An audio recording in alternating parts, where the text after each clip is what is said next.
बहुत सिंपल चीज में बता रहा हूँ। अगर मैं आपसे कह रहा हूँ कि आईपीसी के अंदर 20 चैप्टर ऐसे हैं, 20 चैप्टर्स ऐसे हैं जो कि डायरेक्टली इनडायरेक्टली किसको डील करते हैं, ऑफेंसेस को डील करते हैं। तो अगर ये ऑफेंसेस को डील करते हैं तो भैया अगर ये अपराध है तो इसका कोई न कोई पनिशमेंट जरूर होगा, नो डाउट। अगर ये अपराध है तो इसका ट्रायल चलेगा। अगर ये अपराध है तो इसका ट्रायल जो चलेगा ये तो या तो मजिस्ट्रेट के यहाँ चलेगा, या तो कोर्ट में चलेगा, या तो कहीं तो और चलेगा ही चलेगा। इसका अगर अपराध है तो इसको साबित करने के लिए एविडेंस की भी जरूरत पड़ेगी। तो आप इस ये अपराध है तो अब ये अपराध साबित करने के लिए इसके एसेंशियल एलिमेंट की जरूरत पड़ेगी, इसके लिए अलग से एविडेंसेस की भी जरूरत पड़ेगी। तो कुल मिलाकर के नट सेल में अपने को ध्यान में क्या रखना है, हमारा जो प्राइम टारगेट होना चाहिए वो इस पॉइंट पर होना चाहिए कि हमें सिर्फ और सिर्फ इस बात पर फोकस करना है कि अगर हम किसी भी पर्टिकुलर ऑफेंस को डिस्कस करें तो उस ऑफेंस का रूट टू प्रूफ यानी टॉप टू बॉटम चीज आप अच्छे से क्लियर करके समझ लेने वाले, ठीक है। अभी हम लोग जिस चैप्टर को डील करने वाले हैं वो चैप्टर हमारा है चैप्टर नंबर 11।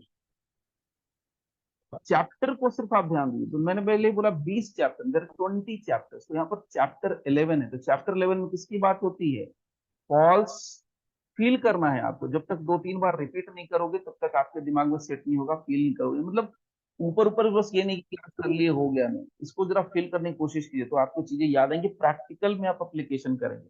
आप बस इतना सोचिए कि आप जितना भी पढ़ रहे हैं उससे आपका कितना नॉलेज इनहेंस हो रहा है, और अगर थोड़ा सा ध्यान दे देंगे तो और पता नहीं कितना ज्यादा आप बवाल मचा सकते हैं। तो उस चीज को फोकस करिए, ठीक है। सो हेलो सर, आपकी आवाज में डिस्टरबेंस हो रही है थोड़ा सा सर। क्या डिस्टरबेंस है, आवाज किसको किसको डिस्टर्ब आ रही है, जल्दी बताइए। सबको आ रही है या किसी एक को आ रही है, जल्दी बताइए। किसी और को भी आ मतलब रही है सभी को आ किसी रहा है और सर। चीज का साउंड आ रहा लग रहा है जैसे। क्या?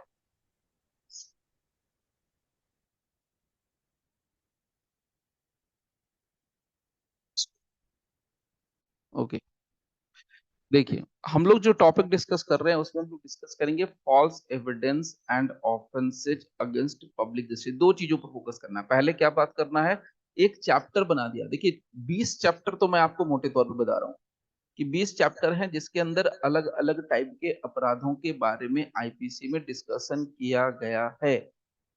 उसमें से एक चैप्टर आपका ये मिल रहा है चैप्टर 11, और चैप्टर 11 में एक नहीं दो अलग अलग अपराधों के बारे में बात की गई। यानी चैप्टर एक है लेकिन उसके अंदर क्या मिल रहा है, by one get one free. यानी एक चैप्टर के अंदर एक एक्स्ट्रा आपको ऑफेंस मिल रहा है। नॉर्मली क्या होता है कि एक चैप्टर के अंदर एक ही अपराध मिलना चाहिए, लेकिन नहीं, एक चैप्टर के अंदर आपको दो अपराध मिल रहे हैं। उसमें से एक मिल रहा है फॉल्स एविडेंस जिसको हम बता रहे हैं, और दूसरा जो आता है यहाँ पर साफ साफ लिखा है and offences against public justice. तो दूसरा मामला है ऑफेंसेज अगेंस्ट पब्लिक जस्टिस का, एकदम क्रिस्टल क्लियर है। तो फर्स्ट हमारे पास है फॉल्स एविडेंस और दूसरा है offences against public justice. Clear? तो मतलब क्या निकल के आ गई बात, हमारे पास दो डिफरेंट डिफरेंट ऑफेंसेज हैं, false evidence and offences against public justice. तो हमें क्या समझना है, हमारा जो मेन कंसर्न होगा, प्राइम टारगेट होगा, वो होगा फॉल्स एविडेंस को समझने के लिए। By the way false evidence क्या होगा, खैर फॉल्स एविडेंस की बात करेंगे बाद में, पहले इस चैप्टर का थोड़ा एक एनालिसिस कर लेते हैं, चैप्टर को अच्छे से समझ लेते हैं। तो मैंने जैसे ही कहा कि इस पूरे चैप्टर को हम दो हिस्सों में बांट सकते हैं। अगर मोटे तौर पे बांटना हो तो हम लोगों ने एक पार्ट में बांट दिया फॉल्स एविडेंस में, और दूसरे में बांट दिया, दूसरा टॉपिक जो आ रहा है वो है ऑफेंसेज अगेंस्ट पब्लिक जस्टिस। अगर आप ध्यान से देखेंगे तो जो फर्स्ट ग्रुप हम लोगों ने बनाया फॉल्स एविडेंस का, इसके और भी सब ग्रुप बन सकते हैं। फॉल्स एविडेंस जो यहाँ पर हमारा बन रहा है, एक सेकंड का यहाँ पर डिस्कस करेंगे सेक्शन 191 से लेकर के 200 के बीच में। इसमें हम लोग क्या क्या डिस्कस कर सकते हैं, इसमें हम लोग डिस्कस करेंगे फॉल्स एविडेंस, इसके अलावा जो बहुत सारे नकली एविडेंस, जिसको हम झूठा एविडेंस हम लोग बोल देते हैं कभी कभी कॉमन मैन की भाषा में, उसको गढ़ना और बनाना, उसमें क्या पनिशमेंट है, वो सारी बात। तो अब यहाँ पर मैंने पहले बोला सब ग्रुप, तो सब ग्रुप में क्या आएगा, फॉल्स एविडेंस। इसमें क्या क्या चीजें आ गई, गिविंग और फैब्रिकेटिंग फॉल्स एविडेंस। तो इसको मैं और फिर से एक सब ग्रुप में बना के आपको दे रहा हूँ। फॉल्स एविडेंस में पहला लेके आप आ सकते हो कि गिविंग और फैब्रिकेटिंग, या ऐसे कर दीजिए गिविंग फॉल्स एविडेंस, एक ही लेते हैं, गिविंग फॉल्स एविडेंस। अगर हम सिर्फ देखिए, मैंने पहले कहा कि फॉल्स एविडेंस देना, फॉल्स एविडेंस बनाना, दोनों दो चीजें। फॉल्स एविडेंस देने की बात करते हैं तो ये आपको मिलेगा सेक्शन 191 एंड सेक्शन 193 आईपीसी में। क्यों? क्योंकि सेक्शन 191 जो है आपको ये बताता है कि फॉल्स एविडेंस देना किसको कहते हैं, और सेक्शन 193 कहता है कि भैया उसके लिए पनिशमेंट क्या होगा, ये बताता है। इसीलिए मैंने दोनों चीजें लिख दी, ठीक है। इसके अलावा दूसरा जो टर्म हम लोग दे सकते हैं, एग्रेवेटेड फॉर्म या एग्रेवेटेड फॉर्म ऑफ ऑफेंसेस, इसी से related aggravated forms of offences. तो that is given in section 194 and 195 IPC. और उसके अलावे तीसरा जो सब ग्रुप बनता है जिसमें अदर टाइप्स कवर हो जाते हैं, अदर किंडर्ड या ऑफेंसेस। तो तीन ग्रुप हो गए। फॉल्स एविडेंस देने वाला एक मामला बन गया, तो 191 से लेकर के इसमें तीन मामले बन गए, 191, 193। दूसरा हो गया आपका एग्रेवेटेड फॉर्म जो कि 194, 195 के अंदर है। तीसरा है अदर किंडर्ड ऑफेंसेस, जिसमें हम लोग बात करने वाले हैं और जो ऑफेंसेस बनते हैं वो। तो फॉर एग्जांपल जहां पर कौन सा हो सकता है, मान लीजिए यहां पर हमने ए लिख दिया, तो इसमें हम लोग क्या होगा, using as true evidence, using as true evidence known to be fabricated, known to be fabricated। मतलब बड़ा सिंपल है, आपका जो टारगेट है वो क्या है, फॉल्स एविडेंस। और फॉल्स एविडेंस से क्या क्या चीजें और बन सकती हैं, फॉल्स एविडेंस से रिलेटेड कौन कौन से अपराध हो सकते हैं, उसको यहाँ पर डिस्कस कर रहे हैं। तो यहाँ पर पहली बात क्या हो गई कि यूजिंग फॉल्स एविडेंस, और एक होता है using true evidence known to be fabricated. अब यहाँ पर क्या बोल रहा हूं मैं, अगर कोई एविडेंस है जो हमें पता है कि फैब्रिकेटेड है, लेकिन हम उसको इस्तेमाल कैसे कर रहे हैं, ट्रू एविडेंस के तौर पर, that is under section 196 of the IPC. इसके अलावा दूसरा मामला, इशुइंग और signing, SIGNING, signing a false certificate, a false certificate, that is in section 197 IPC. So issuing or signing a false certificate, that is section 197 of IPC। and इसी में अगर आप कर देंगे तो and using the same as true, उसी को आप अगर ट्रू के तौर पर इस्तेमाल कर रहे हैं, that is section 198 of the IPC. इसके बाद C number, making false statement, making false statement in a declaration. Section कौन सा लग जाएगा, सेक्शन है 199 IPC, making false statement in declaration. Now last point, इसमें क्या लिख सकते हैं, using as true evidence, using as true evidence such a declaration, such a declaration। Section क्या लग जाएगा, 200। ओके, तो देखिए अभी जो बताया इसको पहले समझने की कोशिश की मैंने, बहुत सिंपल डायग्राम में बताना है आपको। यहाँ पर हम लोग क्या डिस्कस कर रहे हैं, पहले आपको मैंने बता दिया चैप्टर 11 है, चैप्टर 11 में दो चीजें आपको देखने को मिलेंगी, एक फॉल्स एविडेंस का मामला मिलता है और दूसरा offences against public justice. So public justice के अगेंस्ट ऑफेंसेज की बात होती है, ऑफेंसेज अगेंस्ट पब्लिक जस्टिस इसकी बात होती है। तो मेन यहाँ पर ये दो चीजें, अब इसकी बात कर लेते हैं। तो इसकी जब बात कर रहे हैं तो इसमें से मैंने आपको दो चीजें और बतानी है।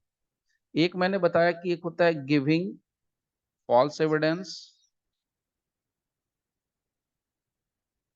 दूसरा होता है फैब्रिकेटिंग फॉल्स एविडेंस। एकदम सिंपल, जो ऊपर लिखा उसी का मैं डायग्राम यहां पर आपको दे। अगर हम बात करते हैं फॉल्स एविडेंस में गिविंग फॉल्स एविडेंस, तो गिविंग फॉल्स एविडेंस में कौन कौन सी चीजें आ रही हैं, तो इसमें मैं अगर आपको सेक्शन सिर्फ यहाँ पर कोट करके बताऊं तो इसमें कौन कौन से सेक्शन आ रहे हैं, 191, 193, इसके अलावा 194 एंड 195 ऐसे, इसके अलावा 196, 197, इसके अलावा 198, 199 एंड 200। तो अगर आप सिंपल भाषा में मेरे से बात करो तो इसमें क्या क्या मोटे तौर पे मिल रहा है, 191 से लेकर के 200 के बीच में सारी बातें मिल रही हैं। Fabric giving false evidence. अब बात करेंगे फैब्रिकेटिंग फॉल्स एविडेंस। तो अगर हम फैब्रिकेटिंग फॉल्स एविडेंस में जाएंगे तो यहाँ पर क्या मिलेगा, सेक्शंस मिलने वाले हैं 192 एंड 193, क्योंकि 193 एक कॉमन सेक्शन है जिसमें दोनों का पनिशमेंट है, पहले ही बता रहा हूँ, आराम से समझना। अगर मैं फास्ट हूं तो थोड़ा और स्लो हो जाता हूँ। Fabricating false evidence, giving false evidence, झूठा साक्ष्य देना और झूठा या मिथ्या साक्ष्य गढ़ना, इन दोनों का पनिशमेंट कहाँ है, सेक्शन 193 में। तो जब हम फैब्रिकेटिंग फॉल्स एविडेंस की बात करते हैं तो सेक्शन 192 में फैब्रिकेटिंग फॉल्स एविडेंस किसको कहते हैं, क्या होता है, उसका डेफिनेशन 192 में है और 193 में उसका पनिशमेंट है, इसलिए आपको यहां पर मैंने लिख के दिया 192, 193। इसके अलावा एग्रेवेटेड फॉर्म की अगर हम बात करें तो उसमें भी ये कॉमन आएगा, सेक्शन 194 एंड 195, 194 एंड 195। और फैब्रिकेटिंग फॉल्स एविडेंस में लास्ट सेक्शन जो हमारे इस्तेमाल के लिए आएगा वो है सेक्शन 196। ओके, तो कुल मिलाकर के हमारे लिए क्या है, फॉल्स एविडेंस में दो चीजें होती हैं, या तो कोई पर्सन फॉल्स एविडेंस को गढ़ता है, बनाता है, या कोई फॉल्स एविडेंस देता है। तो देने वाले केस में 191, 191 से लेके 200 है। मैंने पहले बताया कुछ सेक्शंस कॉमन है, माने एक ही सेक्शंस के अंदर दोनों चीजें डाल दी गई। फैब्रिकेटिंग फॉल्स एविडेंस का मामला 192 से शुरू होता है और 196 तक जाता है। क्लियर? चलिए अब इसको थोड़ा सा यहाँ पर देख लेते हैं। देखिए, अगर आप यहाँ से देखेंगे तो थोड़ा ये शॉर्टकट है देखने के लिए। ये मैं आपको दिखा रहा हूँ सीआरपीसी का फर्स्ट शेड्यूल, और फर्स्ट शेड्यूल में आप देखेंगे चैप्टर 11 लिखा हुआ है false evidence and offences against public justice.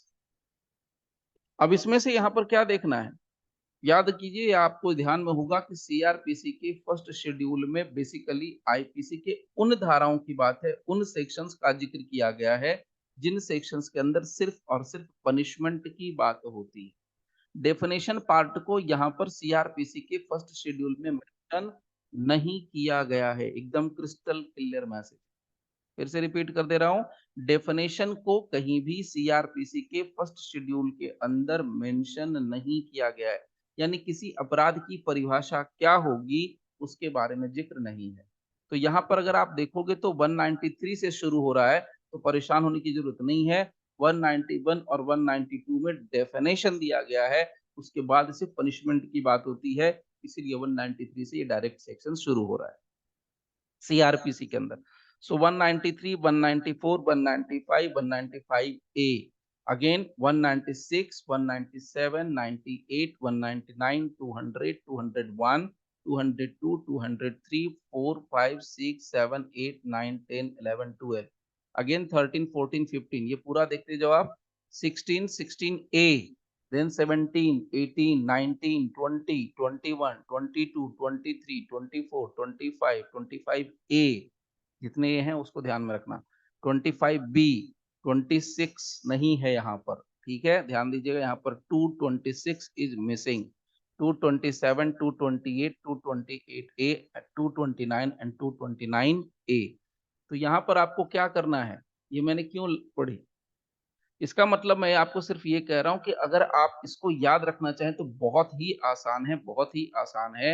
यानी चैप्टर 11 के अंदर अगर आप देखोगे तो 193 से लेकर के 2 कहां तक, कहाँ गया, सी 229A, 229A मैं आपको दिखा के बता रहा हूँ, 229A is the last section. So यहाँ पर 193 से 229A तक की पूरी कहानी दी गई है, पूरा का पूरा पार्ट सीआरपीसी में मेंशन, एक्सेप्ट कौन सा, एक्सेप्ट इसमें मेंशन जो नहीं है वो है 226, ये नहीं है मेंशन, सेक्शन 226 आईपीसी मेंशन नहीं है। एकदम आराम से समझिए, पूरा चैप्टर का ओवरव्यू मैं आपको दे रहा हूँ। ये हम लोग कर क्या रहे हैं, चैप्टर का पूरा ओवरव्यू ले रहे हैं। बता दिया चैप्टर दो हिस्सों में बटा हुआ है, उसके बाद बता दिया दो हिस्से कौन कौन से हैं, उसके अंदर भी बता दिया कि कौन कौन से सेक्शन किसके लिए डेडिकेटेड है, किस अपराध के लिए डेडिकेटेड है, वो भी आपको बता दिया।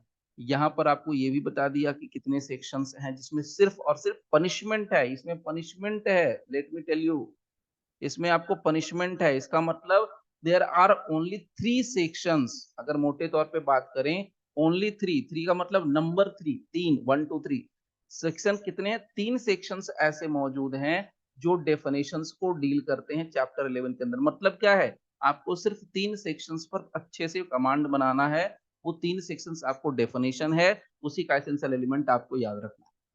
उसमें कौन कौन सेक्शन है, 191, 192 एंड देन 226, दैट्स इट। कभी सोचा था तो ठीक है, नहीं सोचा था तो कभी सोचिए। देयर आर ओनली 3 सेक्शंस जिस पर आपको अच्छे से कमांड बनाना है, मतलब समझ करके या डेफिनेशन की ये क्या होता है, ठीक है। नाउ इसके अलावा एक और इंटरेस्टिंग फैक्ट जो हम लोग यहाँ पर डिस्कस करेंगे। अब हमें क्या करना है, हमें ए वाले पार्ट को ढूंढ लेना है। तो 229A एक हो गया, 228A दो हो गए, इसके अलावा 225A एंड बी 3 और 4 हो गए। इसके अलावा और कहीं है तो देखिए 3 और 4 हो चुके हैं, यहाँ पर ये 5वां हो चुका है, ठीक है। उसके अलावा और कहीं कुछ है, देख लीजिए, कहीं कुछ नहीं है। This is 6। So total there are 6 amendments, इसमें आपको देयर आर 6 सेक्शंस। तो कितने सेक्शंस, 6 सेक्शंस हैं जिसमें अमेंडमेंट हो चुके हैं। तो वो अमेंडेड सेक्शंस भी हमें याद करना है। आपको मैं ओवरव्यू पहले ही दे दे रहा हूँ, इसमें क्या क्या चीजें आनी। 3 सेक्शंस हैं जो डेफिनेशंस को डील कर रहे हैं, 6 सेक्शंस है जिसमें अमेंडमेंट की बात हुई है। और कौन कौन से सेक्शन है, सो 195A से शुरू होता है। Let me show you 195A। उसके बाद आप आराम से लिखते चलो, उसके बाद आपको मिल रहा है 216A, 216A, तो यहाँ पर आप लिख लो 216A। ओके, तीसरा जो सेक्शन यहाँ पर आपको मिलने वाला है 225A and 225B. Now see 225A and 225B ये आपको मिलने वाला है। इसके अलावा कौन सा सेक्शन मिल रहा है, 225A, 225B, देन 228, 228A, यहाँ पर आप लिख दो 228A and lastly 229A। So 1 2 3 4 5 and 6, तो देयर आर टोटल 6 सेक्शंस जिसमें की अमेंडमेंट किया गया है। ओके, ये भी एक पॉइंट आपको कंसीडर। तो मतलब मैंने आपको एक पूरा का पूरा कंप्लीट ओवरव्यू दे दिया। अभी देखिए मैंने सिर्फ आईपीसी से आपको ये कनेक्ट किया है, सिर्फ आईपीसी से, यानी आईपीसी के चैप्टर 11 का ओवरव्यू दिया है, ठीक है। अगर मैं फिर से समरी आपके लिए रिमाइंड कर दूं तो कुछ नहीं है, चैप्टर 11 के अंदर दो अलग अलग ऑफेंसेस का डिस्कशन है, दो अलग अलग ऑफेंसेस की बात की गई है, जिसमें से मैंने आपको बता दिया 3 सेक्शंस ऐसे हैं जो मोटे तौर पर पनिशमेंट का जिक्र करते हैं, 6 सेक्शंस ऐसे हैं जो कि अमेंडमेंट की बात करते हैं, और बाकी 193 से लेकर के 229A तक का पूरा पनिशमेंट पार्ट है। इसमें से एक सेक्शन निकाल देना है, वो है 226, 226 को हटा देना है। बाकी सारे के सारे सेक्शंस किसको डील कर रहे हैं, पनिशमेंट को डील कर रहे हैं, ठीक है। ये सारी बात यहाँ पर हम लोग कर चुके। अब इसको जरा ठंडे दिमाग से समझिए। अब इसको समझना है सीआरपीसी के कंटेक्स्ट से, इसको वहां से समझना है और आराम से। अभी मैं सिर्फ ओवरव्यू की बात कर रहा हूँ, अभी तो मैंने कुछ बताया ही नहीं है, ठीक है। जैसे मैंने पहले बोला कि पेशेंस के साथ इसको पढ़ना, 1-2 दिन पढ़ना है इसको, कम से कम 3 क्लास कम से कम मोटे तौर पे, ताकि अच्छे से समझ में आ जाए। Now let's see. अब मैं आपको एक और चीज यहाँ पर बता देता हूँ। अगर आप इस पूरे चैप्टर को सीआरपीसी के कंटेक्स्ट से देखोगे या सीआरपीसी के चश्मे से देखोगे, सीआरपीसी में पढ़ोगे, तो आपको there are 4 categories of magistrate या 4 कैटेगरी ऑफ जजेस की बात हुई है। Let me tell you frankly, कितने कैटेगरीज, 4। 4 कैटेगरी के जजेस की बात हुई है।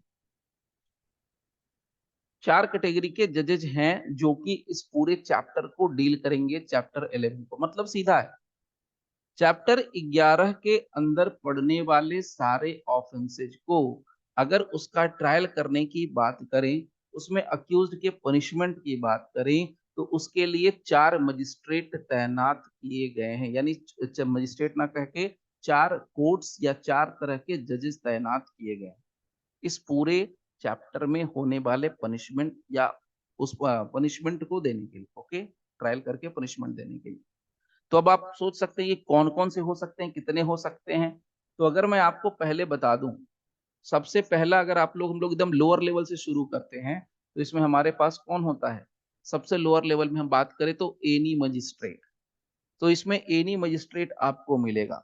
सो देयर आर टोटल 9 टाइम्स, मैं क्या बोल रहा हूँ, टोटल 9 टाइम्स या 9 सेक्शंस ऐसे हैं जिसके अंदर, या यूं कह सकते हैं 9 सेक्शंस जिसमें एनी मजिस्ट्रेट ट्रायल करने वाला है। फिर से रिपीट कर रहा हूं, अगर ऊपर से जाएगा तो फिर बता देना, रोक के पूछ लेना। मैं क्या बोल रहा हूँ, सीआरपीसी से देखिए, there are total 9 sections, 9 sections ऐसे हैं पूरे इस चैप्टर के अंदर जहां पर एनी मजिस्ट्रेट ट्रायल कर सकते हैं अपराधों का, जो कि false evidence plus offences against public justice दोनों को मिला करके। दूसरी बात, अगर हम बात करें फर्स्ट क्लास मजिस्ट्रेट की, तो फर्स्ट क्लास मजिस्ट्रेट के मामले में अगर आप देखें तो उसमें टोटल अगर देखा जाए तो कम से कम 35 टाइम्स, यानी कि एक ही सेक्शन में 2-3 बार हो सकता है। तो 35 टाइम्स जो है, ऐसा कहा गया कि भाई फर्स्ट क्लास मजिस्ट्रेट जो है इसमें क्या कर सकते हैं, ट्रायल कर सकते हैं। Trial by whom? तो trial by first class magistrate. तीसरी बात अगर हम करें तो इसमें हमारे आते हैं कोर्ट ऑफ सेशन।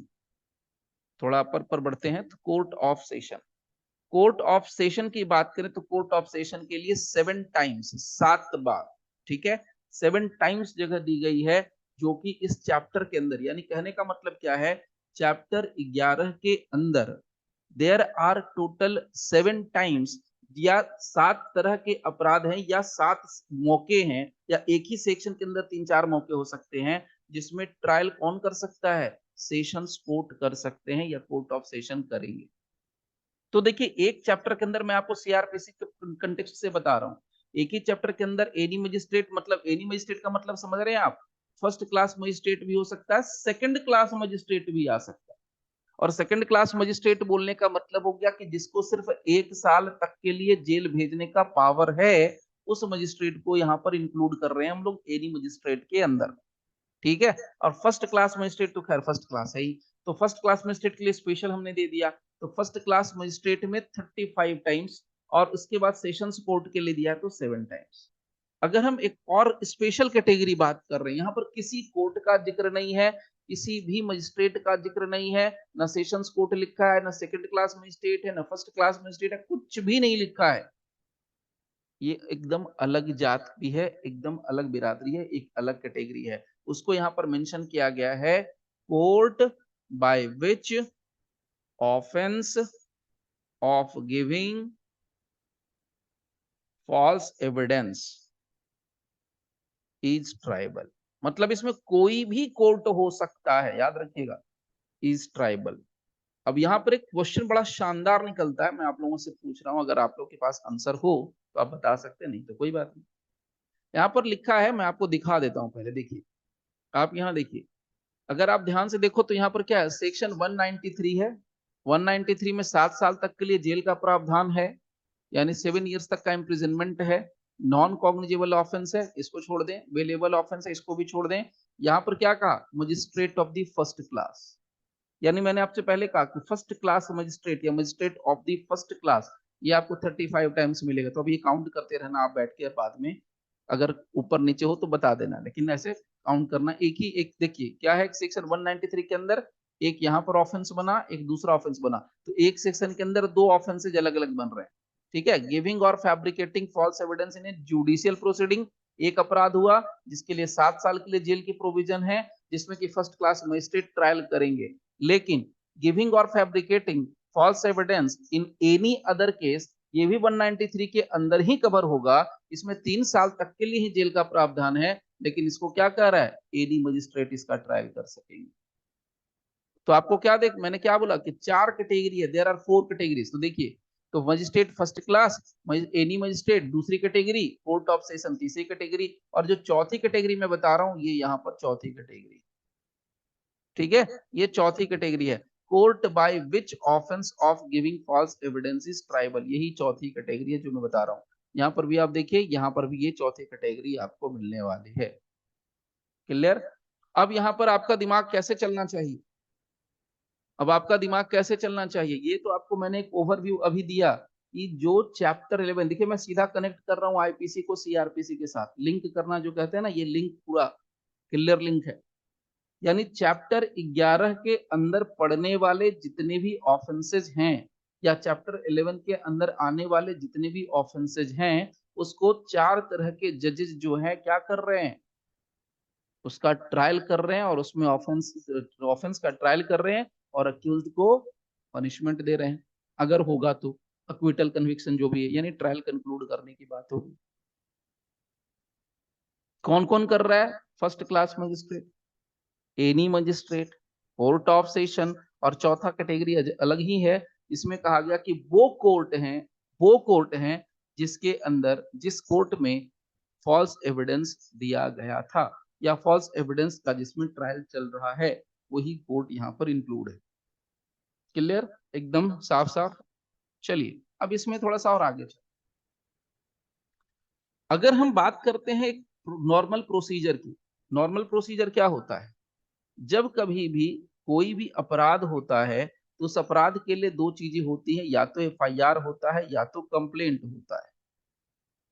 यानी एफआईआर केस होगा जिसको हम लोग पुलिस केस नॉर्मल भाषा में बात करते हैं, ये प्राइवेट केस होता है जिसमें कंप्लेनियंट कंप्लेंट फाइल करता है। तो ऑफेंस हो गया, एफआईआर होगा या कंप्लेंट होगा, इसके बाद क्या होगा, मोटे तौर पर ये सारी प्रोसेस को हम छोटा कर देता हूं, यहाँ पर क्या चलता है, ट्रायल चलता है। ट्रायल चलने के बाद क्या होगा, जजमेंट होगा। इसमें क्या है, अक्विटल होगा या कन्विक्शन होगा।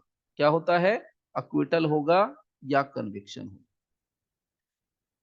तो आपको क्या करना है, मैंने पहले ही बोला, चैप्टर 11 के अंदर, चैप्टर 11 आईपीसी के अंदर आने वाले सारे अपराधों का भी ट्रायल चलेगा, सारे अपराधों का यहाँ पर एफआईआर होगा या तो कंप्लेंट होगा। ऑब्वियस सी बात है ना, चैप्टर 11 के अंदर तो ऑफेंस ही दिया हुआ है ना भाई। तो जहां पर भी ऑफेंस आपको मिला, मैंने पहले बोला कि 3 सेक्शन छोड़ देना, बाकी जितने भी आपको सेक्शंस पनिशमेंट वाले मिल रहे हैं वो सब ऑफेंस है, और किसी ने कमिट कर दिया तो ऑफेंस हो गया। तो क्या ये ऑफेंस के लिए एफआईआर करना पड़ेगा, कंप्लेंट होगा, तो ऑब्वियस सी बात है, जब तक एफआईआर नहीं होगी या जब तक कंप्लेंट नहीं होगी तब तक ट्रायल नहीं चलेगा, और एक बार ट्रायल कंक्लूड हो जाएगा तो अक्विटल या कन्विक्शन होगा। तो कहने का मतलब क्या है, चैप्टर 11 के अंदर आने वाले सारे अपराधों का या तो एफआईआर यानी पुलिस केस की तरह ट्रायल चलेगा, या कंप्लेंट केस की तरह ट्रायल चलेगा। उसके बाद ट्रायल कंक्लूड होगा, उसमें या तो कन्विक्शन होगा या तो अक्विटल होगा। अब हमें क्या देखना है कि चैप्टर 11 के अंदर जितने भी ऑफेंसेज हैं उनका ट्रायल कैसे चलेगा, what are the procedure या what is the procedure of trial for the offenses falling under chapter 11 of the IPC, कैसे चलेगा ट्रायल उसका। तो आपको यहाँ पर एकदम क्रिस्टल क्लियर मैसेज मैं दे दूं कि ये डिपेंड करता है, it totally depends on the offences, ये ऑफेंसेज के ऊपर डिपेंड करता है। जैसा अपराध होगा उसी के हिसाब से ट्रायल चलेगा। अब इसको क्या करना है, एक अलग तरीके से समझिए, जैसा अपराध होगा वैसा ट्रायल चलेगा, वैसे कोर्ट में चलेगा। ठीक है, तो इससे रिलेटेड जो प्रोविजन है वो आपको मिलता है सीआरपीसी के अंदर, और सीआरपीसी का सेक्शन है 195। कहीं हौच पौच नहीं होना, अगर हो जाएगा तो फिर बताना, कहीं मिक्सअप हो रहा है या कोई दिक्कत है तो, या ऊपर से जा रहा हो तो सब बताना। मैं आपको सारा ओवरव्यू दे रहा हूं, मतलब क्यों कैसे पढ़ना है वो चीज समझिए, आपको सारा मैं अभी बता दे रहा हूं। आईपीसी सीआरपीसी एविडेंस कैसे कनेक्ट होता है, कैसे लिंक होता है, ये आपको एक ही साथ बता रहा हूं। ठीक है, क्योंकि हम लोग ऑलरेडी सारी चीजें पढ़ चुके हैं। आईपीसी में कुछ नहीं है, आईपीसी खेल कूद है, मैं बार बार कह रहा हूँ, आईपीसी में कुछ भी नहीं है सिवाय खेल कूद के। मेन कनेक्शन क्या है, जब आप इन तीनों को लिंक कर पाओगे, जब आप तीनों को कनेक्ट करके आप या तो एग्जाम लिखते हो तो आंसर दे सकोगे, तभी जाके नंबर मिलेगा अच्छा वाला। तो नाउ अब हमारे पास क्या है, हमारे पास है चैप्टर 11। तुम्हारे पास क्या है, सीआरपीसी। सो नाउ हमारे पास चैप्टर 11 और यहां पर मिल गए हमारे पास सीआरपीसी। तो यहां पर जब आप, या तो बड़ी कॉमन सी चीज है, कोई भी कोर्ट, हिंदुस्तान की कोई भी कोर्ट जब तक भी कॉग्निजेंस नहीं लेगी तब तक उस अपराध का विचारण, ट्रायल नहीं हो सकता है। इसका मतलब ये है, चैप्टर 11 आईपीसी के अंदर आने वाले सारे अपराधों का विचारण या ट्रायल तभी और केवल तभी हो सकता है जबकि उन सारे अपराधों के मामले में पहले कोर्ट कॉग्निजेंस लेगी। तो कोर्ट कब कॉग्निजेंस ले सकती है, कब कोर्ट कॉग्निजेंस नहीं ले सकती है, ये बेसिक चीज जाननी है। तो सेक्शन 195 में आओ, 195 के सब सेक्शन 1 में आइए और 195 के सब सेक्शन 1 के क्लॉज नंबर बी और सब क्लॉज 1, 2, 3 में आना है, हमें सिर्फ 1 से मतलब है। यानी 195 sub section 1 clause number B sub clause 1 CrPC, इसमें आना है। तो इतनी चीजों को आपको लिंक करके मिला करके पढ़ना है। Now see, no court shall take cognizance, आराम से पढ़िए, no court shall take cognizance, no court shall take cognizance. क्या बोल रहा है, नो कोर्ट, पूरा निगेटिव हो गया, no court shall take cognizance, कोई भी कोर्ट कॉग्निजेंस नहीं लेगा तो नहीं लेगा, शैल लगा हुआ है, कुछ भी कर लो नहीं लेगा तो नहीं लेगा, असंभव है, असंभव, नॉट पॉसिबल, कोई गुंजाइश नहीं है, शैल लग गया। So no court shall take cognizance, कोई भी कोर्ट कॉग्निजेंस नहीं लेगा। कब तक नहीं लेगा, तो इसका यहाँ पर सीधा कनेक्ट किसके साथ करेंगे, यहां से बी को कनेक्ट, क्योंकि यहाँ डैश लगा है, इसको यहाँ कनेक्ट करिए, ऐसे कनेक्ट करके लाओ। अगर हम कनेक्ट करते हैं तो क्या मिलता है, so no court shall take cognizance of number 1 any offense punishable under any of the following sections of the IPC। क्या बोल रहा है, किस अपराध का कॉग्निजेंस नहीं लेगा कोई भी कोर्ट, कहता है any offence punishable under any of the following sections of the IPC. फिर से रिपीट कर रहा हूं, no court shall take cognizance of any offence, of any offence, of any offence, मतलब कोई भी कोर्ट किसी भी अपराध का कॉग्निजेंस नहीं ले सकता है। कौन से अपराध का कॉग्निजेंस नहीं ले सकता है, बोले उस अपराध का कॉग्निजेंस नहीं ले सकते हो जो अपराध का लिस्ट मैं यहां पर आपको दे रहा हूं। तो यहां पर कहते हैं 193 से 196 बोथ इंक्लूसिव, यानी मतलब बड़ा सीधा है, सेक्शन 193 से लेकर के 196, मात्र 3 सेक्शन अगर देखें तो कौन कौन, 193, 194, 195, 196, मोटे तौर पे यही दिख रहा है। अगर आप देखोगे तो 193, 194, 195, 196, अब यहाँ पर 195 छिपा हुआ है। नाउ तो ये सारे अपराधों का, ये इन सारे अपराधों पर कोई भी कोर्ट कॉग्निजेंस नहीं ले सकता है, नहीं ले सकता है इसके ऊपर। और इसके अलावा और सुनिए किसके ऊपर, और भी इंटरेस्टिंग बात यहाँ पर, बोथ इंक्लूसिव, इसके अलावा सेक्शन 199, 199, 200, 205 से लेकर के 211 बोथ इंक्लूसिव। तो यहाँ पर आपको लिख देना चाहिए क्या, 199, 199, 200।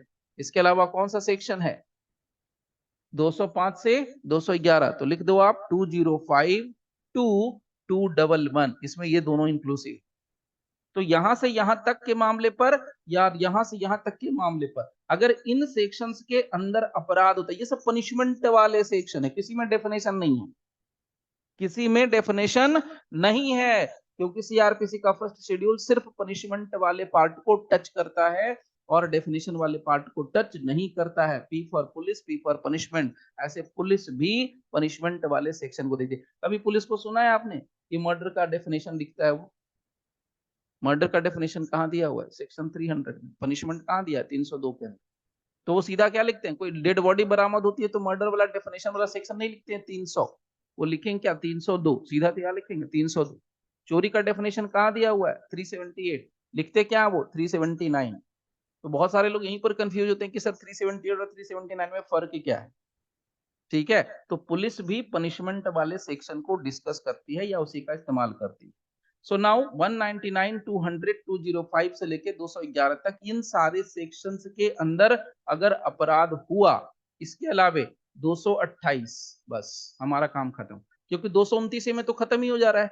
229 अब ध्यान से सुनिएगा, बहुत मजेदार चीज, और ये बहुत ही टेक्निकल भी है और मजेदार भी है। एक बार समझ गए तो मजेदार है, नहीं समझे तो बेकार है।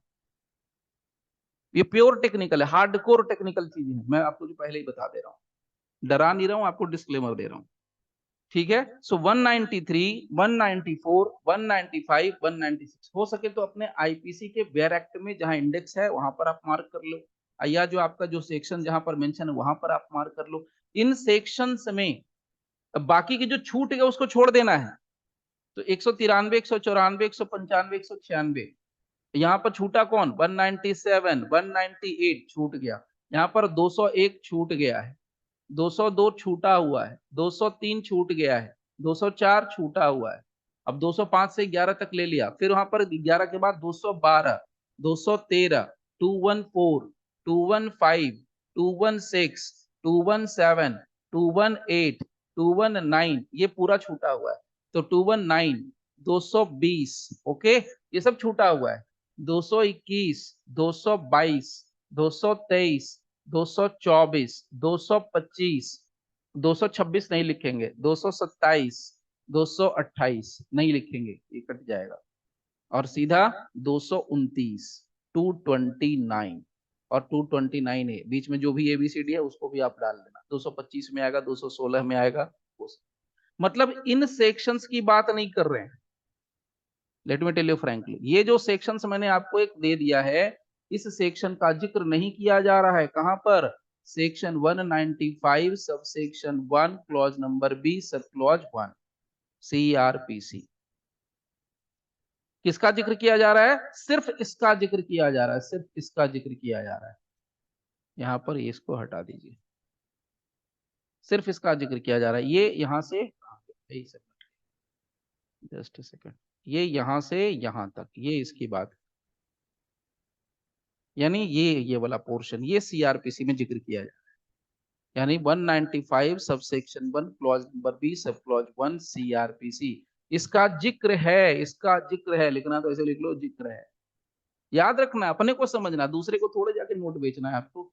आपको समझ में आना चाहिए कि मैं क्या बता रहा हूँ, मैंने क्यों लिखा है, क्या लिखा है। एक बार समझ गया ना तो खेलने लगेंगे, पूरा आईपीसी खेल कूद है, मैं पहले ही बता रहा हूं। अब यहां पर इन चीजों का जिक्र सीआरपीसी के सो एंड सो सेक्शन में किया गया 195। तो इसमें क्या कहा गया, यानी कि जो जिक्र किया गया है 195 sub section 1 clause number B sub clause 1 CrPC में, इसमें यह कहा गया कि ये जो सेक्शंस हैं, इन सेक्शंस के ऊपर कोई भी कोर्ट तब तक कॉग्निजेंस नहीं लेगी। कब तक कॉग्निजेंस नहीं लेगी?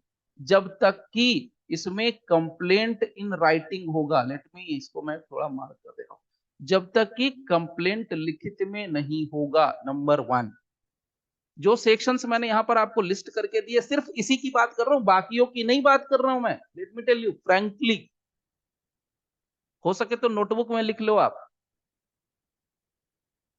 जो सेक्शन लिस्ट में है सिर्फ उसकी बात कर रहा हूं। इनके लिए कंप्लेंट फाइल होगी, कंप्लेंट फाइल होगी, नो एफआईआर, नो एफआईआर।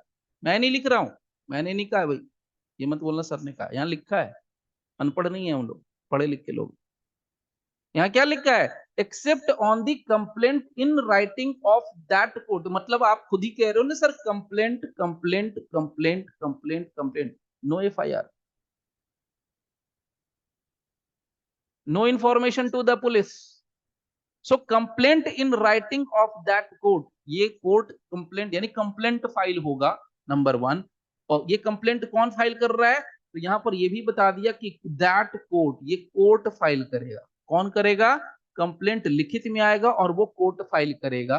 आगे सुनिए और कौन कंप्लेंट फाइल करने वाला है, तो देखिए by such officer of the court, और कौन करेगा, by such officer of the court. तो कौन कंप्लेंट फाइल करेगा, सच ऑफिसर। अभी सच ऑफिसर कौन, जिस ऑफिसर की बात आगे करेंगे, भाई सच ऑफिसर ये भी करेगा, कंप्लेंट ही करेगा, लिखित में कंप्लेंट होगा।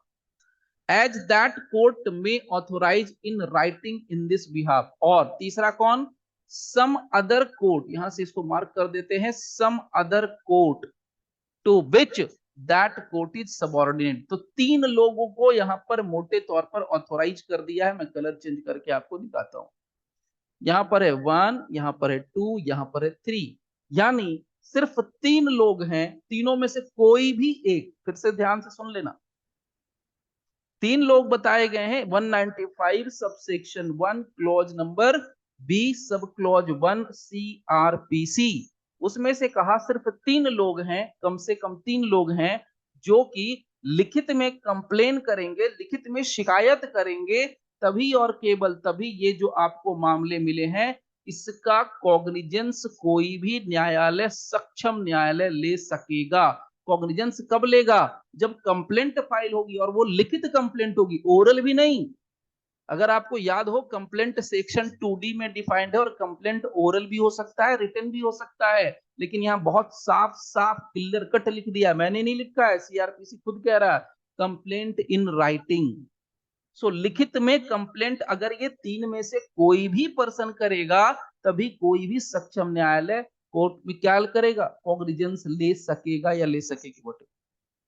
इन सेक्शंस के मामले में तभी इस सेक्शन का विचारण होगा, तभी इस सेक्शन का ट्रायल चलेगा, तभी इस सेक्शन के अंदर जो भी दोषी पाए जाएंगे उसका कन्विक्शन होगा, पनिशमेंट मिलेगा। ये बात तभी और केवल तभी होगी।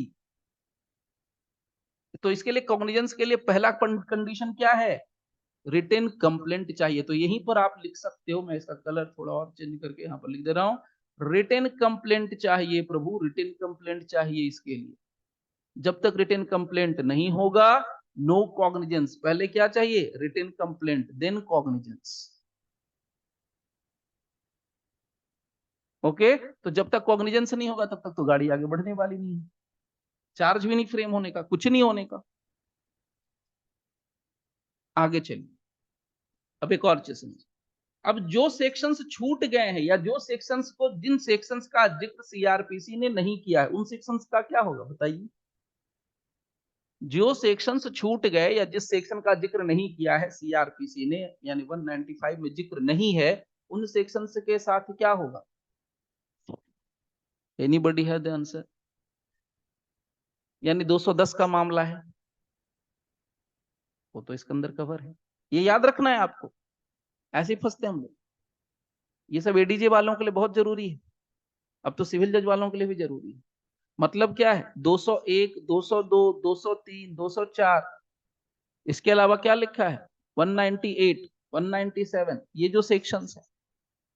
इसके अलावा आपको 11 के बाद 212, 213, 214, 215, 216, 217, ये सब जो सेक्शंस हैं जिसका जिक्र यहां नहीं हुआ है, उसके लिए क्या करना पड़ेगा, कंप्लेंट फाइल करना पड़ेगा या पुलिस में FIR करानी पड़ेगी, या दोनों में से कोई भी हो सकता है। क्वेश्चन क्या हो सकता है बताइए, सोच के बताइए, पढ़ के बताओ अगर बताना है तो, क्योंकि इसके बिना मजा नहीं आएगा। मैं इसको यहाँ पर पॉज कर रहा हूँ। मतलब आप ये कह रहे हैं कि दोनों में से कुछ भी हो सकता है, मतलब कंप्लेंट फाइल कर दो या आप जाकर के पुलिस में FIR करा लो, दोनों में से कोई भी चीज पॉसिबल हो सकती है, राइट। जी सर, जी सर। ओके, तो यहां तक तो सबको क्लियर है ना कि क्या हो सकता है क्या नहीं हो सकता है। तो कॉग्निजेंस लेने के पहले जो बाकी के सेक्शंस यहाँ पर मिसिंग है, जिन सेक्शंस का जिक्र नहीं कर रहा है लेजिस्लेचर, जिस सेक्शन को CRPC मेंशन नहीं कर रहा है, उसके लिए FIR हो सकती है। अब ध्यान से सुनिए, अब यहाँ देखिए और एक इंटरेस्टिंग और ट्विस्टिंग चीज आएगी। मैं बार बार करूंगा, अगर बाउंस कर रहा है किसी को ऊपर से जा रहा है तो क्लियर बताना, क्योंकि मैं चीजों को मिक्स करके बता रहा हूँ, चीजों को लिंक करके बता रहा हूँ, मिक्स छोड़िए, लिंक करके बता रहा हूँ। अब यहाँ पर मान लीजिए कि आपने यहाँ पर क्या कर दिया, पुलिस में रिपोर्ट करा दी, मतलब एक एफआईआर करा दी। वो सेक्शंस जो यहाँ पर हैं, यहाँ पर कौन कौन से सेक्शंस हैं, मान लीजिए एग्जांपल के लेने के लिए यहाँ पर ले लेते हैं 200 के बाद 1 2 3 मिसिंग है, या 11 के बाद ले लीजिए 212 13 14 15, कोई भी ले सकते, कोई भी एक सेक्शन एग्जांपल के लिए ले सकते हैं, XYZ 212 213 ऐसे कुछ भी ले सकते हैं, ETC कुछ, कोई भी एक सेक्शन है, उसके लिए मान लीजिए आपने पुलिस की एफआईआर करा, और यहाँ जो सेक्शन ऑलरेडी मेंशन है, section 195 sub section 1 clause B sub clause 1 CRPC यहाँ पर आ गया। तो यहाँ पर उसके लिए क्या आप कर रहे हो, यहाँ पर आपको हर हालत में झक मार करके किसी भी हालत में आपको क्या फाइल करना है, कंप्लेंट।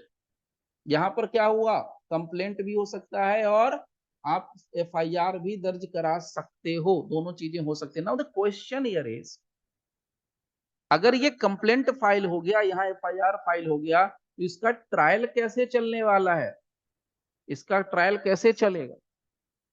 ट्रायल कितने तरह का होता है, अगर ध्यान में होगा तो कौन कौन से ट्रायल होता है? एक देखिए, मैं याद दिलाता हूँ, सेशंस ट्रायल होता है, एक होता है जिसको बोलते हैं मजिस्ट्रेट ट्रायल।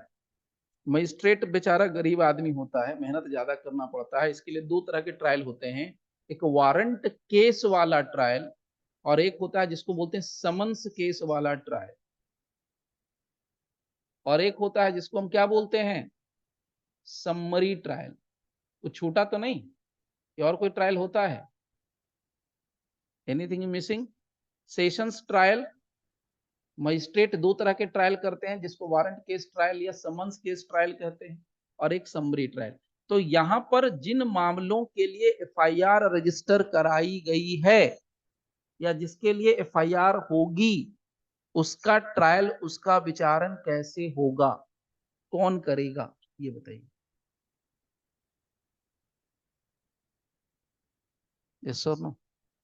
उसका ट्रायल, उसका विचारण कौन करेगा, कैसे करेगा?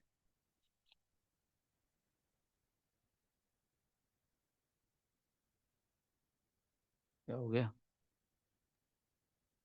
ऑडिबल सर और वो नो? डिपेंड करेगा सर। किस चीज पर डिपेंड करेगा? सर अगर सेशन ट्रायल हुआ तो सेशन कोर्ट करेगा सर, नहीं तो मजिस्ट्रेट करेगा। क्लियर है यहाँ पर सबको? Yes sir. लेकिन जो कंप्लेंट केस है, इसमें क्या होगा, इसमें भी वही कहानी होगी कि कोई भी करेगा, जो मेंशन किया गया सेक्शन उसमें क्या हो, कोई भी कर सकता है। Yes sir. इसके लिए हमें क्या करना पड़ेगा, सेक्शन 340 CRPC का अध्ययन, शुद्ध हिंदी बता रहा हूँ, 340 CRPC पढ़ना पड़ेगा। इसके लिए क्या करना पड़ेगा, 340, क्योंकि कॉग्निजेंस लेने की कहानी 195 में है, लेकिन प्रोसीजर की जो कहानी है वो सेक्शन 340 340 CRPC में। तो देखिए, अभी तक जो बताया उसका एक मैं एक समरी देता हूँ, फिर आगे चलेंगे, नहीं तो पता चला कुछ ना कुछ ऊपर से चला गया। देखिए, हमेशा याद रखिए, मैंने पहले अभी क्या बोला आपसे, पहले कभी भी अपराध होता है भाई, अपराध होता है तो उसकी सूचना दी जाती है, चाहे आप FIR करो चाहे आप कंप्लेंट करो, उसके बाद क्या होगा, इन्वेस्टिगेशन होगा या तो इंक्वायरी होगी, ऑब्वियस है ना, इन्वेस्टिगेशन होगा, इंक्वायरी होगी, उसके बाद चार्ज फ्रेम, उसके बाद क्या होता है, मोटे तौर पर क्या होता है, ट्रायल चलता है। ट्रायल चलने के बाद क्या होता है, किसी पर्सन का अक्विटल होगा यानी अक्यूज्ड का, या तो क्या होगा, कन्विक्शन होगा। ओके, तो यहां पर हमारे लिए ऑफेंस कहां है, offence is under chapter 11 IPC। Offence कहां मेंशन है, offences are mention under chapter 11 of the IPC। झोल क्या है कि IPC के चैप्टर 11 के अंदर कुछ अपराध ऐसे हैं जिसके लिए कहा गया कि भैया हम सिर्फ और सिर्फ कंप्लेंट केस पर ही बात करेंगे, उसके लिए सिर्फ कंप्लेंट ही होगा और लिखित कंप्लेंट होगा, ओरल भी नहीं चलेगा। ये झोल है, ये प्रॉब्लम है। तो ये प्रॉब्लम मैं शुरू में ही बता दे रहा हूं। सेक्शन चैप्टर 11 IPC के अंदर कुछ ऐसे सेक्शंस हैं जिसके लिए कहा गया कि सिर्फ और सिर्फ कंप्लेंट ही फाइल होगी, और वो लिखित में कंप्लेंट फाइल होगी, कोई पब्लिक सर्वेंट ही करेगा, कोई कोर्ट ही करेगी। ये पहले इन्होंने डिस्क्लेमर दे दी है, अब जब तक ये कंप्लेंट रिटन में नहीं होगा तब तक इसका विचारण नहीं होगा, तब तक इसका ट्रायल नहीं होगा, जब तक इसका ट्रायल नहीं होगा तब तक अक्विटल या कन्विक्शन की बात होगी ही नहीं। तो मामला बहुत क्रिस्टल क्लियर है। जिन सेक्शंस के बारे में कहा गया है कि सिर्फ और सिर्फ कंप्लेंट दर्ज होगी, कंप्लेंट रिटन में फाइल होगी, उनके साथ ये सवाल होगा, उनके साथ ये मैटर होगा। और बाकी के जो सेक्शंस नहीं है वो आजाद सेक्शन है, वो फ्री सेक्शंस है, वो कुछ भी हो सकता है डिपेंडिंग ऑन दी सेक्शन का पनिशमेंट। उसमें अपराध के लिए क्या दंड दिया गया है वो डिपेंड करता है कि सीआरपीसी फर्स्ट शेड्यूल उसको किस तरीके से ट्रीट कर रहा है, कौन से कोर्ट के द्वारा ट्रायल किया जाएगा, बेलेबल है, नॉन बेलेबल है, कॉग्निजेबल है, नॉन कॉग्निजेबल है, कंपाउंडेबल है, नॉन कंपाउंडेबल है। ये सीआरपीसी उन अपराधों को, बाकी बचे हुए अपराधों को तय करेगा और उसी के अकॉर्डिंग उसकी कहानी चलेगी। यहाँ तक कभी समझ में आ गई बात तो बोलिए यस, नहीं आया तो सीधा बोलना नो। किसी को भी किसी भी तरह का डाउट है यहाँ तक के पार्ट पर तो टिल नाउ इसी में आपको मैंने लिस्ट पकड़ाई और इसी के लिए मैंने आपको लिस्ट दी। यहीं पर जो आपको लिस्ट है कहाँ गया, यहाँ जो लिस्ट है ये लिस्ट आपको, इसको मैं मिटा देता हूँ। यहाँ जो लिस्ट है इसी बात के लिए यहाँ पर लिस्ट दी गई है कि यहाँ आपको देखना है, ये लिस्ट है, ये वो सेक्शंस हैं जिसके लिए सिर्फ और सिर्फ क्या करना पड़ेगा, रिटन में कंप्लेंट ही फाइल करना, और कोई ऑप्शन है ही नहीं हमारे पास। इसकी बात हम करेंगे ही नहीं। अगर थोड़ा सा और एडवांस लेकर के जाएंगे तो इसको क्या करना है, सब क्लॉज 3 के साथ अटैच करिए 1 और रीड विथ 3, इन दोनों को पढ़िए तो क्या हो जाएगा। ये जो अपराध है 193, 196, 199, 200, 205 to 211 क्या कहता है यहाँ पर, of any criminal conspiracy to commit, ऐसे अपराधों की क्रिमिनल कॉन्स्पिरेसी की गई या अटेम्प्ट लिया गया या एबेटमेंट किया गया, एनी ऑफेंस स्पेसिफाइड इन सब क्लॉज 1 और सब क्लॉज 2। हमारा तो मतलब सिर्फ सब क्लॉज 1 से है।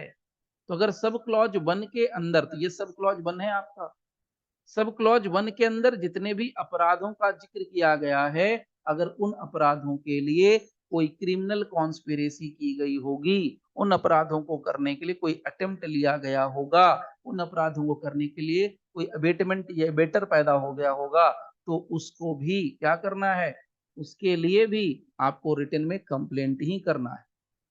और कौन करेगा, तो वो कोर्ट कर सकती है, कोई ऑफिसर कर सकता है, या कोई वैसा कोर्ट जिसके नीचे वो क्या है, सक्षम न्यायालय जो है सबऑर्डिनेट है।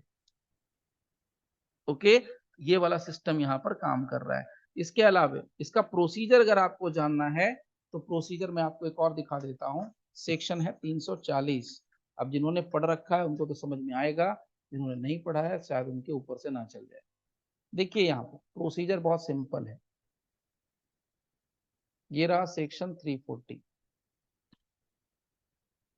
इन्होंने क्या बोला, procedure in cases mentioned in section 190। क्यों 340 देखना पड़ेगा, कल नहीं देखने की जरूरत है, आज देखने की जरूरत है। क्यों, क्योंकि यहाँ पर क्या बोला है, section 195 sub section 1 clause number B, और हमारा मैटर उसी में फॉल करता है। यानी यहाँ देखिए सेक्शन, यानी सीधा सीधा आपको क्या बोलना चाहिए मुझे, ये जो चैप्टर है इसको आपको क्या करना चाहिए, आपको section 195 sub section 1 clause number B sub clause 1 and sub clause 3 के साथ सीआरपीसी के साथ मिला के पढ़ना चाहिए। इसके अलावा इसको सेक्शन 340 सीआरपीसी के साथ भी मिला के पढ़ना चाहिए। इसके अलावा सेक्शन 341 सीआरपीसी के साथ भी मिला के पढ़ना चाहिए। इतने सेक्शन होने चाहिए कम से कम, कम से कम बोल रहा, एविडेंस अभी बाकी है। ठीक है, नाउ सी 340 में कुछ नहीं है, यहाँ पर प्रोसीजर बताया, प्रोसीजर में हमें जाने की फिलहाल जरूरत नहीं है, ये प्रोसीजर है, आप जाके इसको पढ़ोगे तो आपको प्रोसीजर समझ में आएगा। बस आपको प्रोसीजर ये दिखाने के पीछे पर्पस मेरा बस इतना था कि ये सिर्फ और सिर्फ क्या कहता है, रिटन कंप्लेंट पर ही काम करता है।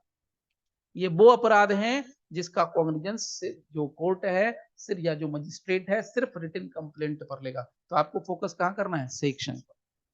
ओके, चलिए यहाँ तक का मामला फिनिश है।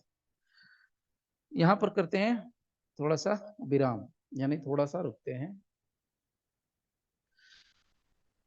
ओके, तो ये बात कर रहे थे कि आईपीसी, सीआरपीसी और एविडेंस, इसका एकदम क्रिस्टल क्लियर सचमुच का आपको मीनिंग पता होना चाहिए। ये नहीं कि अब ये बेयर एक्ट है, बेयर एक्ट नहीं बोलना है।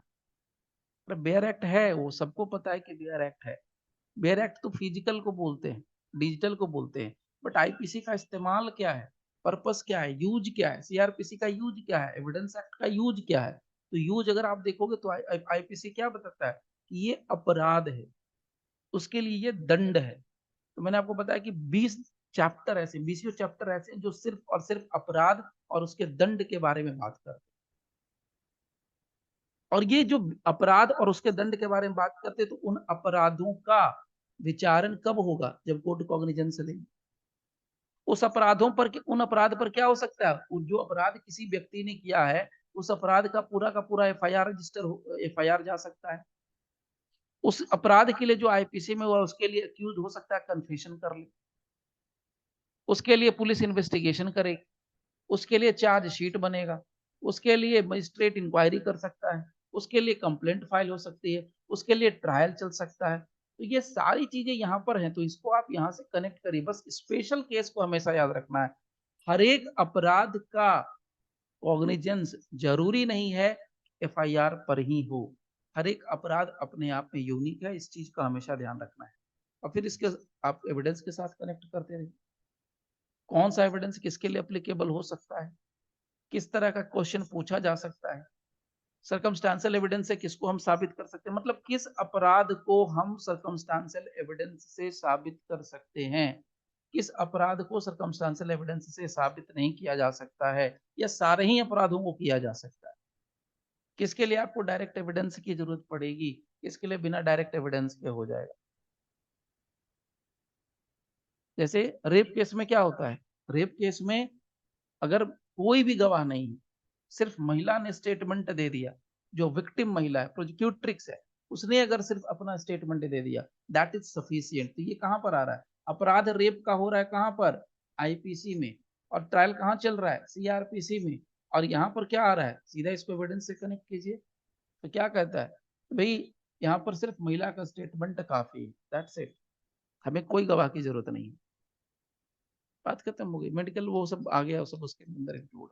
ओके, तो हम तीनों चीजों को कनेक्ट करके समझ सकते हैं, और वैसे ही इसको समझना है, ठीक है। अब इसीलिए मैं कनेक्ट इस सब चीजों को कनेक्ट कर पा रहा हूँ, क्योंकि हम लोग ऑलरेडी सीआरपीसी कवर कर चुके हैं, हम लोग ऑलरेडी एविडेंस एक्ट कवर कर चुके हैं। तो जो आईपीसी है, अब आईपीसी के साथ तीनों चीजों को कवर किया जा सकता है, लिंक किया जा सकता है। तो जब तक ये कम से कम दो चीजें, आप दो एक्ट नहीं पढ़ लेते हैं, दो एक्ट समझ नहीं लेते हैं, इसका ओवरव्यू नहीं ले लेते हैं, तब तक कनेक्ट नहीं करना है, लिंक नहीं करना है, वरना कभी कभी गड़बड़ हो जाती है, चीजें समझ में नहीं आएगी, आप लिंक करते रहो, क्योंकि एक ही सेक्शन के अंदर बहुत सारी चीजें मौजूद हैं। ओके, चलिए अब देखिए, बड़ा एक इंटरेस्टिंग मामला आने वाला है, इसको मैं यहाँ पर एक नया फ्रेश ले लेता हूँ इसमें अलग से।